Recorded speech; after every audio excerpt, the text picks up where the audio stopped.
Sure there's. All right, can we start? All right, let's start with a big hello. Hello. Hello. Hello. Hello.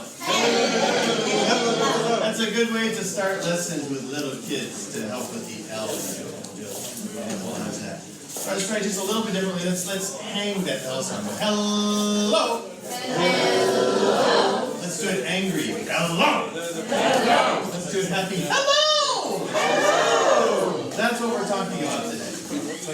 Today we're going to be talking about how we speak as teachers in the classroom and how we can control our voice to help our students understand more of what we say. So very quickly, my name is Eric. Family name is Kane. I live in Shiga Prefecture. I have a YouTube channel that's called Elf Kids. So the video I had up earlier, if you want some YouTube videos. We have a textbook series called Think, Read, Write. I'm not going to talk about any of that today. So you know, this is not a commercial. I'm not talking about what we do. This is something that it's a little bit close to my heart, what we're going to talk about, because in high school, I did forensics, which is like public speaking, and I did debate. And in university, I studied communications. That was my main thing that interested me. So today we're going to talk about something that is kind of a big tool that everybody has, and that's our how can we use our voice to help our students learn? So that's the topic for today. So what is the name of this today's speech, or today's thing? Yeah, communicative umami. Question, what's umami? What's umami? Taste. Taste, okay, more. What? Yummy. Is it sweet? No, it's umami. Is it sour? Bitter? No? Umami. Yeah. It's that something that makes it better. It's not sweet, it's not, what is it? It's just umami, right? With communication, with human communication, our umami is how we communicate. Do we look at people? Is that nonverbal? Do we say something in a certain way? Do we listen to a story? A good storyteller? You want to have a good storyteller in your family? A grandma or right? There's something you just want to listen. And sometimes there's those people with voices you don't want to listen to. Okay, can you think of somebody right now? Can you think? Anybody can think of anybody? Can you think?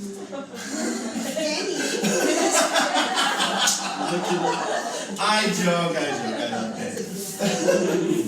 So today we're going to talk about communicative umami, but before we start with that, just real quick, what's on the menu today?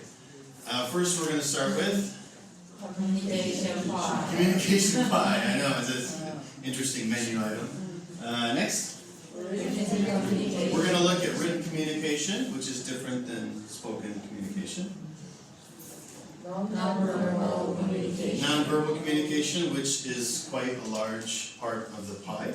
Okay? And finally, we're going to talk about prosody. This is the main point today. Okay? First time hearing this word, anybody? First time? Yeah. Okay? Prosody is essentially how we speak. It's how we say what we say. I can say, hello everyone, thank you for coming, my name is Eric. I can say, hello everyone.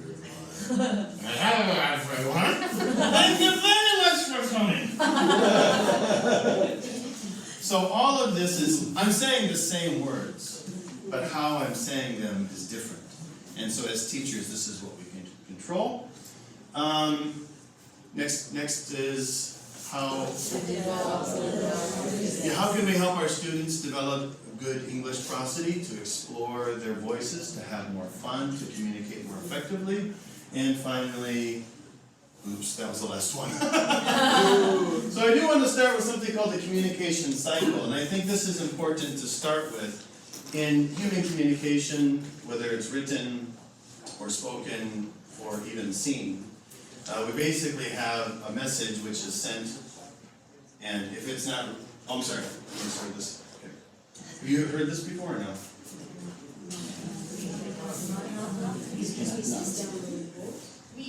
Yeah, I can give it to you later. Yeah. We cannot not communicate.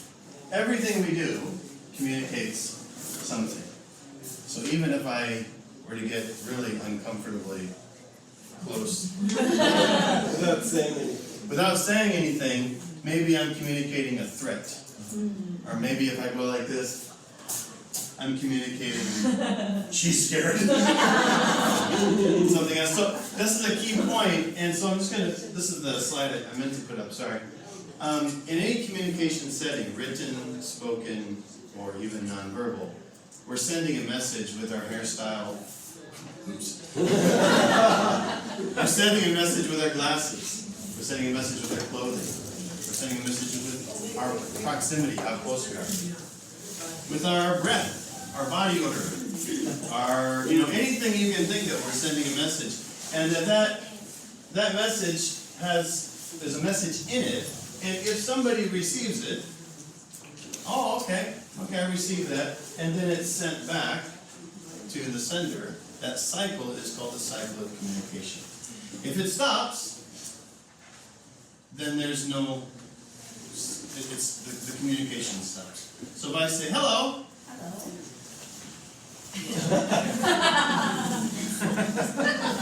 why? All done, right? Jeff's not here, so she's in his work. Okay. Yeah, so it stops, right? So we have a responsibility when we communicate with our students. Our students have a responsibility too to continue this cycle. It's the same if I write a letter and I send it to you and you don't send it back. Oh my God, he doesn't care, right? Okay. So that's kind of the basis, the core here. Ooh, connection lost. Okay. Have you seen this one? This communication circle? Okay, this is nonverbal communication. And nonverbal communication is everything except how we speak. So this can be our body language, right? How we're shaking. If I'm giving the presentation like this, you guys would probably think that's really, really weird.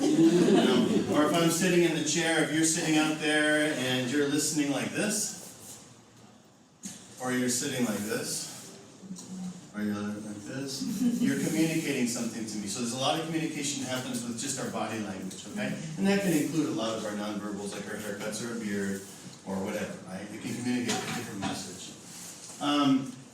The words we use, some people would disagree.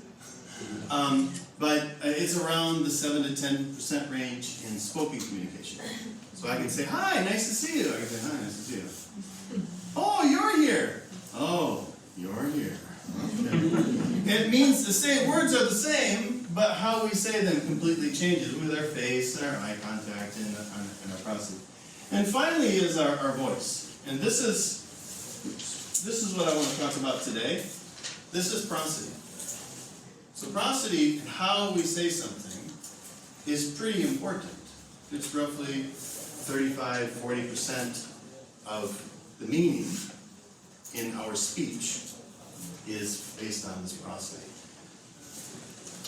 Prosody is not only in spoken language, though.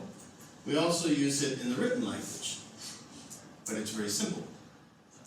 Please say that word. Oh. There's O with a period. Very simple. How about that one? Oh. Yeah, how would you say that? Think about that. Think about it, right? Right? Right? Think about it. Because it can be said different ways. It could be, oh. Or it could be, oh. We don't know. That's the problem with the written language. When we write something, we don't have that umami sometimes. Sometimes a word choice, we make a choice of a word. You can say warm, and you can say warm and comfortable. You can say warm and comfortable and quiet. And each time you explain it, you kind of get that umami a little bit more. But with something so short, the written language doesn't communicate the message as well as spoken communication because of prosody and the nonverbals. Oh! Same on the page, it looks exactly the same. So that's what we're talking a little bit about today. How about this one?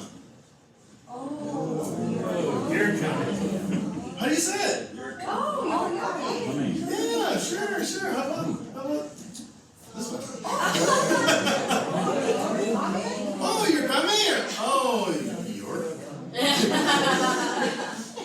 So in the written language, we have a little bit of prosody. We can understand if it's a question, we can do a ... to indicate something, but it's not very rich. There's not much umami. So what happened with the written language? We invented emojis. And now when we text, if you get a message, oh, you're coming, without an emoji, you don't know if they're happy or not happy. You don't know. But if you get, let's just say this one. Go ahead and say it. Come on, one more time. Okay, now say it this way. You're such a jerk. Right? Right, it changes, right? We understand, oh, okay. So this is the umami of the texting world. When you're texting, this is how we add a little extra message, right? How about this one? Right? You're a little more upset. Yeah, you can see it, right? You can see it. How about if we take it one more level? You're such a jerk. Oh, gosh. All right, how about this one?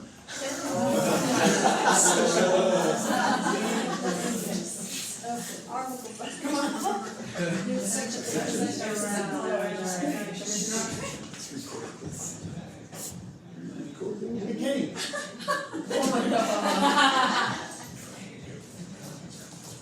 One, two.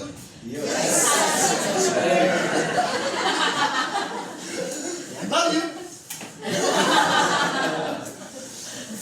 My point is, in the written language, it's evolved a little bit because the written word doesn't have all the information.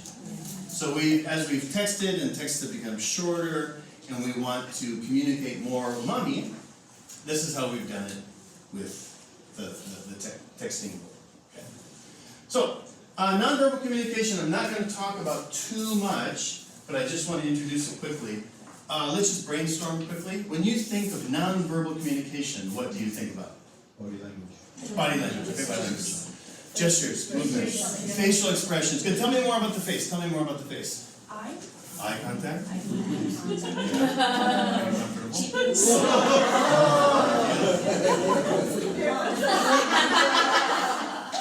Smell. Smell. Good. Body. Sorry. I'm gonna do the rest of the presentation like this. Yeah, smell is huge. That's a huge sense. Absolutely. Anything else? Looking. Direction you're looking at. The direction you're looking. Yeah. So if so Bob's right there. So Bob. Anyways, I was thinking maybe we should, but I'm talking to him, and that's really weird. Right? So where we're looking, of course. Anything else? Keep brainstorming. There's tons of them. Lips. Your lips, your smile. Good. Your mouth. What about your face? More on your face. Your eyebrows. Right? Yeah. Sure. Any more? Color. Color. Somebody drank too much last night. Anything else? What do you do with your hands? Your hair. What you do with your hands? Yeah. Like arms crossed. That's a big one. You know, if somebody's listening or somebody's like he is right there. That's very interesting. I'm watching everybody. Anything else? Hair. Here. You had to go there. All right. No joy in this room. All right. Anything else? Shoulder. Sure. Your shoulder. Anything on your body. How about anything else? Like sighing and things like. Oh, breath. Good.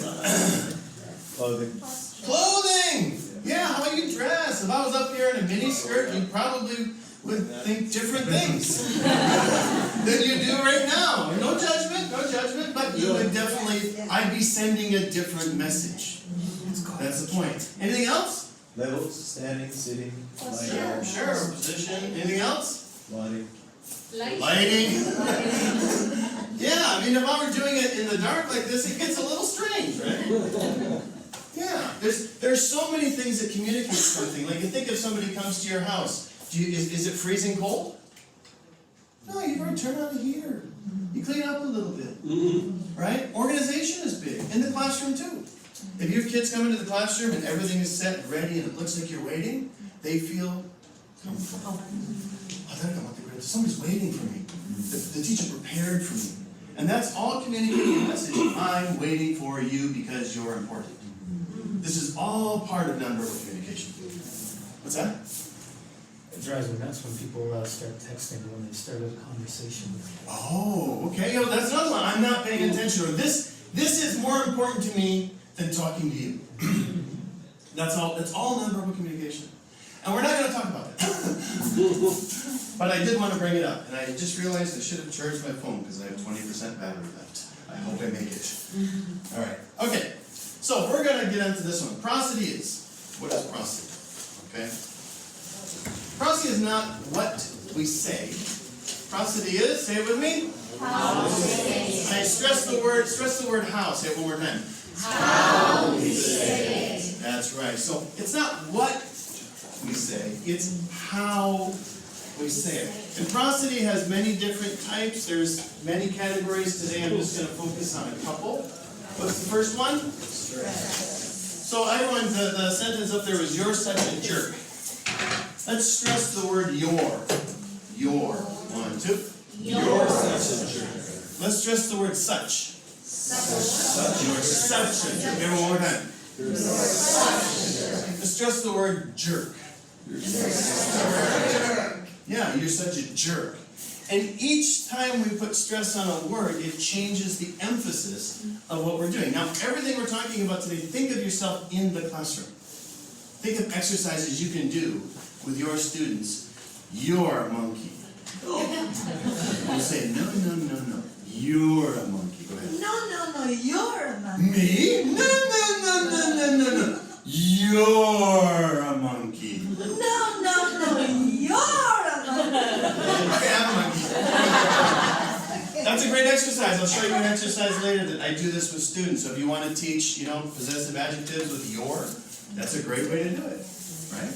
Okay. Number 2 is? Intonation. Intonation is kind of the flow. Right? It's kind of the flow that we have.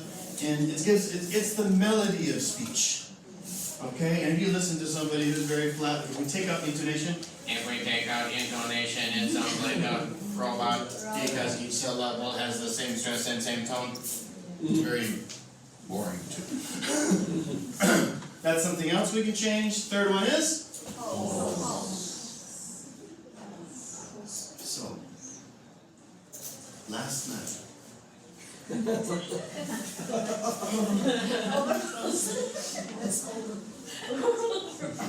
was so much fun.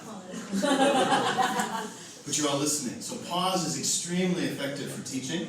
If you use it as a skill, you say, hey, hey, hey, hey, hey. Hi. You think something big is going to come, right? You think something big is going to come, but it's a way to get attention. Very effective, right? Next is? pitch. Oh my God! Okay, the tone of your voice. Sometimes called the timbre of your voice as well. You ever heard a radio DJ who has a really nice, soothing voice, and you just want to listen? Right? You ever heard North Korean news? A little different sound there. Right? You ever go to a convenience store or a McDonald's and somebody you know is working there, and you know their normal voice in Japanese, but then you walk in, and you're like, what the heck just happened? That's pitch, kind of the tone that we speak in, right? Good. Next. Stretching things out and lengthening what we say. So I really, really want you to listen. Okay? Not you, Kim. You can listen too, but. Alright, so length of what we say, right? Length of what we say. And then finally, loudness. Right? How loud you speak. If we're with kids, we say, wait. They think something exciting's coming up. Boo! No! They freak out, you know. And so how loud you speak, the softer voice is more effective. And if you add, for example, a softer voice, and you speak just a little bit slower, in a very deep voice, you can tell a good Halloween story. Right? And so how we adjust these as teachers is, and we're gonna, hopefully we'll have some time today. I brought some picture books so we can practice reading some picture books with each other. But just keep this in mind. The whole point of today is to get us aware as teachers how important our speech is in the classroom to help us deliver our message so our students can understand it. Alright, so a couple things. Why is it important? Prosody? Yeah, so we know how somebody's feeling based on how they're speaking. You know they're sad. Oh my God, this is so cool! You know they're excited. So prosody helps. And our students also, we want them to develop this prosody. When they're happy, you think, I'm excited! It's a lot different than, I'm excited. Hi, how are you? I'm fine, thank you, and you? Are you sure you're fine? Because their words and their prosody are different. That's so important. That's why it's confusing. Right? So, do you want to go to the store with me? Yes, I'll go. Which one is it? Right? Okay, that's more nonverbal than prosody. All right, what does it do? Stress the word important. Yeah, it highlights important information. Little stress, little pause, everybody understands. Number 3? Kind of your attitude, right? Like, oh, I'm not really interested. So you can teach your students and help your students understand that how they say something really does matter, right? How are you? I'm fine, thank you. No, let's try one more time. Oh, I'm fine, thank you. And you? And everyone said, okay, how are you? One, I'm fine. I'm fine. Thank you. Thank you. And you? And you. Teach it. Practice it with your students. Let them know, I'm going to thank you. If they're not fine, say, not so good. And match the words with their prosody. Alright, and prosody can help our students. This is the reason we're talking about this today. It improves their communicative effectiveness. If they have control over how they speak, they own the language more. One more time. If they can control, right, how they speak, they own the language more. And that's really important. We want them to feel like they own English. It's not my language, it's our language to communicate it. Okay? Number 2? Yeah. I mean, I learned Japanese, and my Japanese is not perfect. I might have some, weird word usages or pronunciation sometimes and stuff. And it can be effective, but it helps our students sound more natural. And that's not just pronunciation.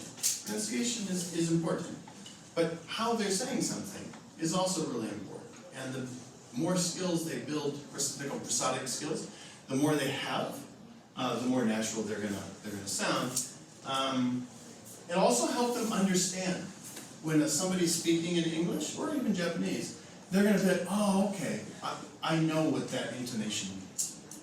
I know what that pause means. Like they're gonna pick up on it and they're gonna understand the speaker's intentions or their emotions or how they're feeling. So they'll be not just see it as a language, but actually really read the human communication. And number 4, they'll have more meaningful conversations. Okay, and they'll understand little nuances, right? Just the little things like, oh, I pick up things that maybe they did before. Okay, The big question, too fast. She's trying to take a picture. So the question is, teachers, how do we teach kind of unteachable? Prosody is kind of hard to teach. Okay, today we're going to practice intonation. Yeah, not with 5-year-olds. But what we can do is we can be a really good example of a good communicator. We can speak with intention. We can try to communicate with our students more. We can be a good example when we read a story, when we practice, when we're modeling something for the students. The more we do and we expect back, the kids are going to develop this skill more naturally. So I'm just going to go very quickly, a couple things that we've done at our school, and I hope my Bluetooth speaker is still connected. Yeah. The answer to the question, how do we teach, is through input. How we deliver messages or information to our students. So, new songs and chants. We're not talking young learners, okay? Although it does work with older adults. I did a lot of chants when I was learning Japanese, actually.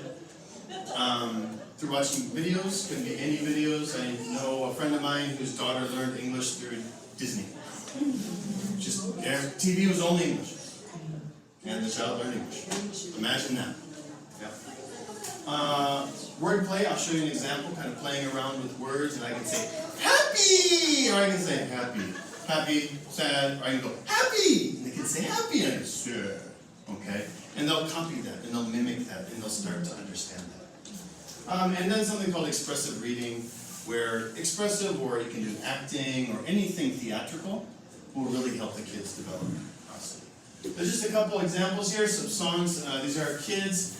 I think he's got to be second year high school now, I think?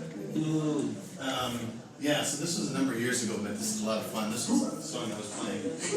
3, 2,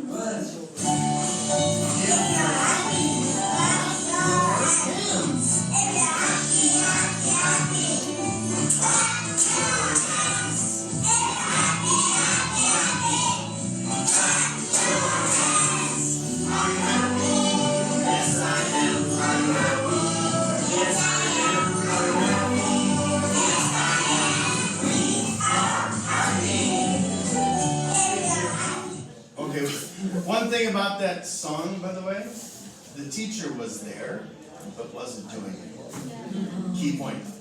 As much as possible, let them, teach them how to do it, be the model, help them with the lyrics if you need, and then step back and say, go ahead, your turn. They're like, oh.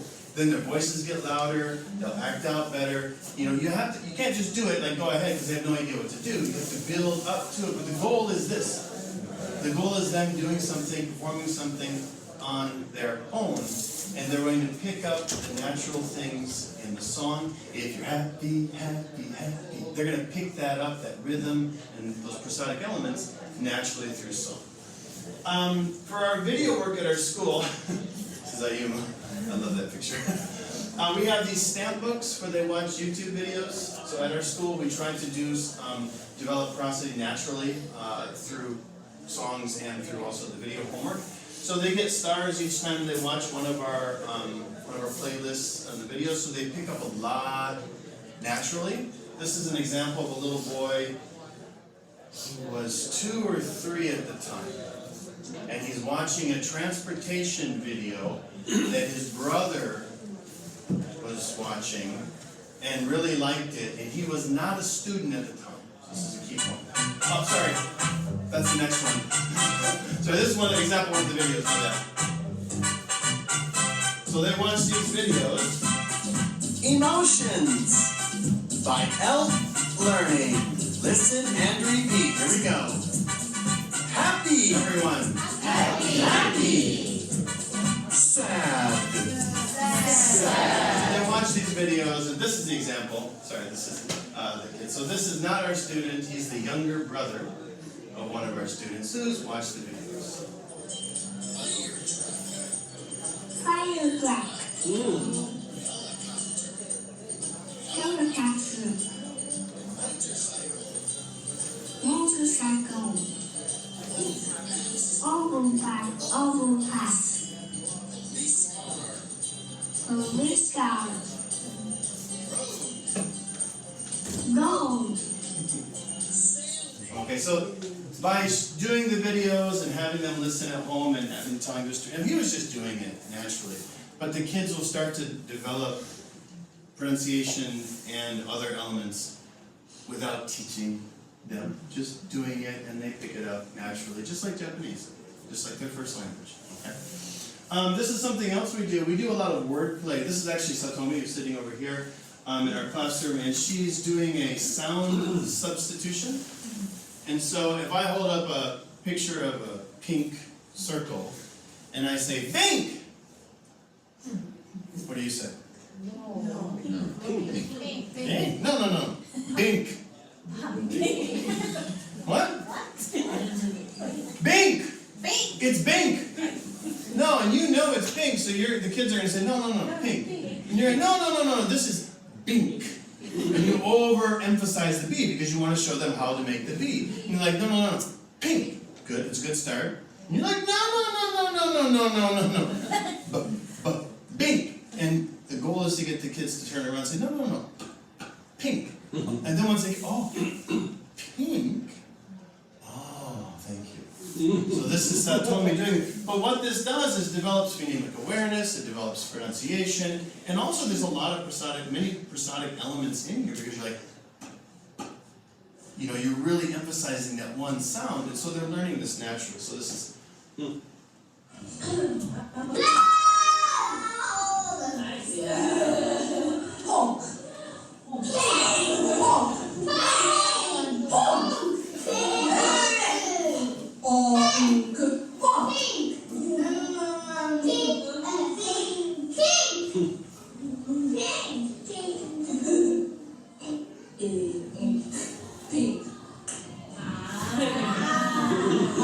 Sorry.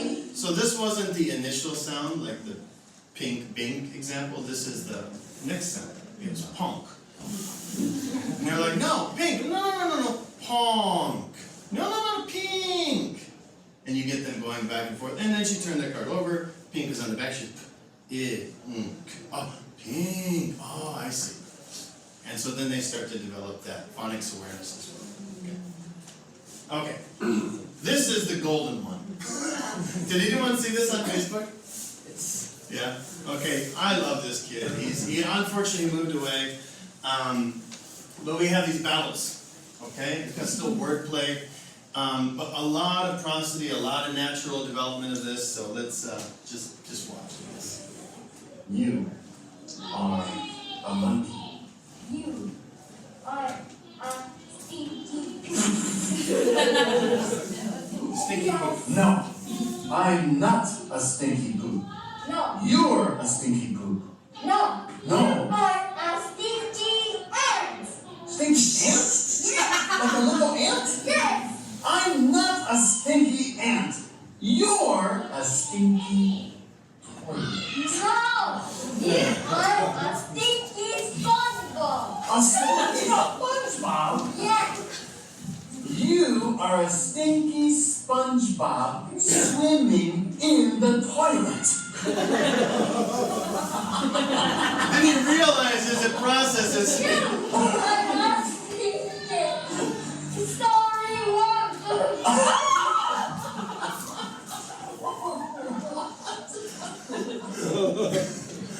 So anyways, you can do like we did in the beginning. You're no, you're. So similar type of activity. But you can do this we'll make lines in the classroom, and we'll have the kids say one thing, and they have to have a little bit of a joke fight. Like, I'm Satomi. And you say, no, you are not Satomi, you're Eric. But I'm Satomi. No, you are Eric. No, I'm Satomi. You are Eric. No, I'm Satomi. So the point is the kids start going back and forth because they really want to stress a certain, no, I'm Satomi, right? And so how you say that, right? And so we do a lot of this with the class. You can also do it with like older classes as well, with incorrect information. You're talking about the main character. You said the main character's name is Richard. No, it's not. The main character's name is Bob. Right? And so, no, it's Richard. No, it's Bob. B-O-B, Bob. Sorry, Bob. Okay. All right, and the last thing I want to show you quickly is expressive reading. We do a lot of this in our school. This one actually is a little girl who just sent this to us 2 days ago. All right, so this is Nami. She's in 2nd grade. Yesterday. Yeah, so I threw it in this presentation today because I thought it was really cute. So what she's done is she's taken one of the readers, which are the blue reader over there, and she made characters for her story. And so she's actually acting out the characters and doing different things, but she makes a few mistakes here and there, just learning the story. But the point is she's pretty natural, the pronunciation's pretty good, and she's 7, 8? 2nd grade.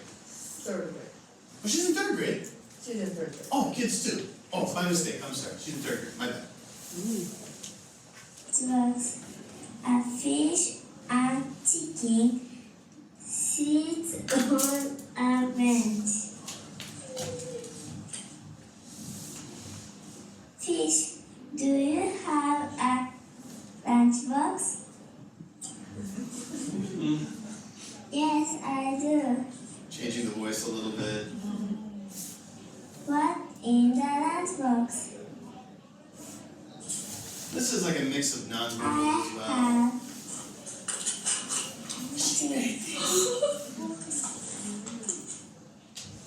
Do you have a lunchbox?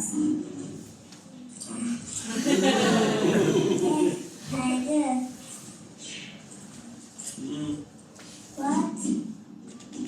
What in the lunchbox? I have shrimp. So she made shrimp and chips. Pop. Pop, pop, pop, the shrimp are jumping. So she's throwing the shrimp out.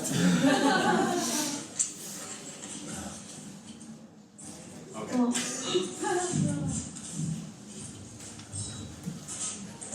The shrimp. Okay. I think it's enough for now. So the point, these are the things that we do in our school. So from the video work to the songs and chants to reading expressively to playing games, wordplay games and stuff. These are all activities you can do in your classroom in some way. If you're thinking about prosody and you say, how can I, do that? Storytelling, storybook reading, encouraging them to do that, of course, is really good. I don't think we have a whole lot of time today, unfortunately, so I don't think we can do it. But I hope at least that you're more aware now that this is an important skill for us as teachers and also for our students. So, in summary, let's wrap it up.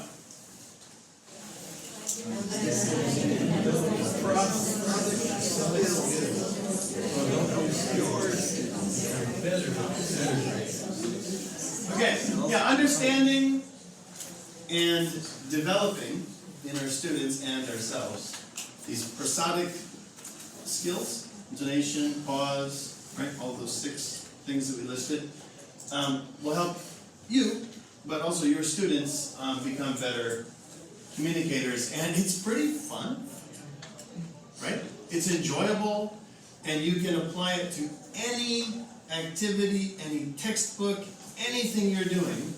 You can add this element. You can say, okay, let's do this as fast as you can, or do this in an angry voice, or do this in a sleepy voice. Anytime you add an element, it makes it more enjoyable. You just pull up a sad card, right?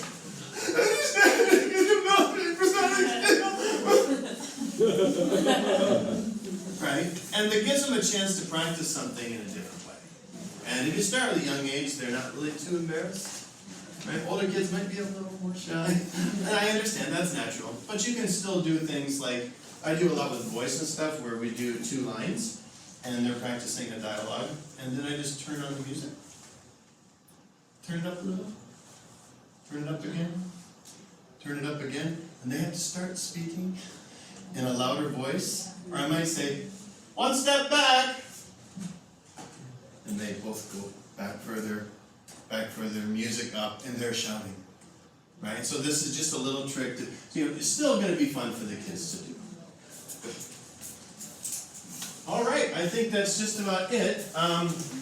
You can contact me elflearning@gmail.com. And if you're interested in anything that we have here, the table is directly in front of here. Are you okay? You block it. Am I blocking everything? Did I get it? Ding, ding, ding, ding, ding, sorry! All right, that's all I have then for today. Thank you very much for coming. Any questions?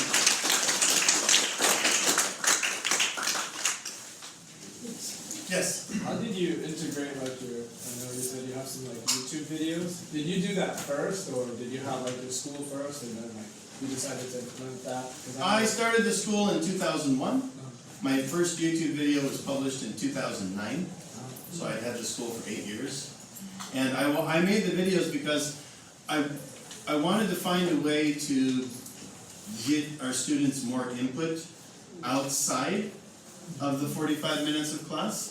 And this was a way we could do it. So at the time, it was just send the link to the parents and hope they opened it. And then I had my own webpage, and I had like a homework thing, and they could click on it from there. I thought that was so cool, by the way. I could like publish a link, and I was like, yeah, look at me.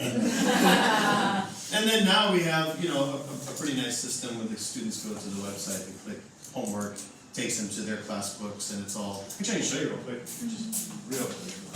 I think I'm still connected, but I'm not sure. I am. Yay.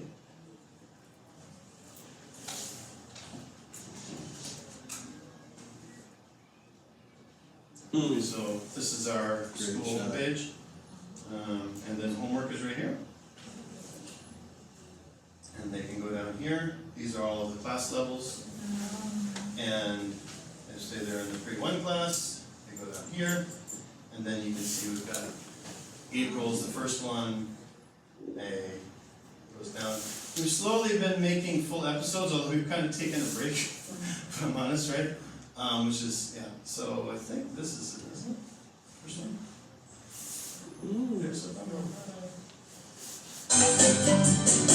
That's not the one I wanted to show. Where did I? That's pre-2, yeah. Yeah, that was pre-2 April, right? Pre-2. Oh, pre-1. Yeah. Let's try it again. Oh, there it is. Yay, okay. Yeah, so we started making compilations. ABC Jump. April, episode 1.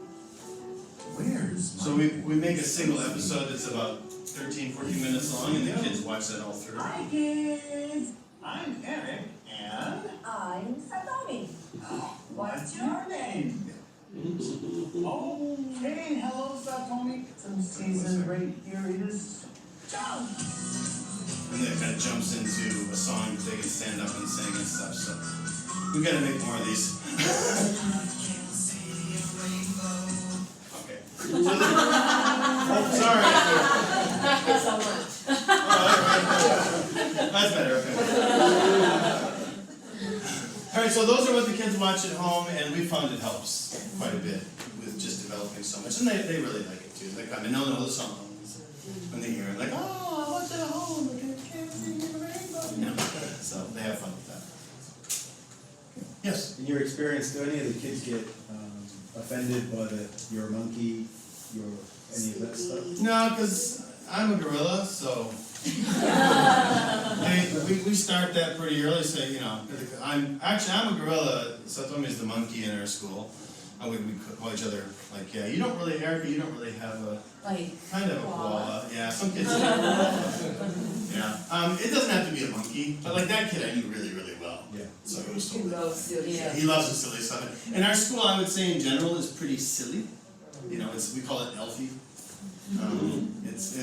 We're kind of goofy, but that's what we are. Right? So, not really. We should be careful sometimes. You're not always joking around with them. I think it's more kid to kid, you know. Yeah, you want to move it over there, Yeah. right? I mentioned, but you know, at first you kind of do it with the kid who's cool. Yeah. Right? Right, then you start with this, go, you're a monkey. And you're like, no, you're a monkey. Oh, okay, well, you're a monkey. You know, you're a monkey. No, you're a monkey. You're a monkey. Okay, I'm a monkey. And so you can get a start. Okay, you two go. You're a monkey. No, you're a monkey. No, you're a monkey. Okay, I'm a monkey. It doesn't have to be monkey. It can be you're smart. No, you're smart. No, you're really smart. It can be positive. Anything else? Class finished 2 minutes ago. Thank you very much, everyone.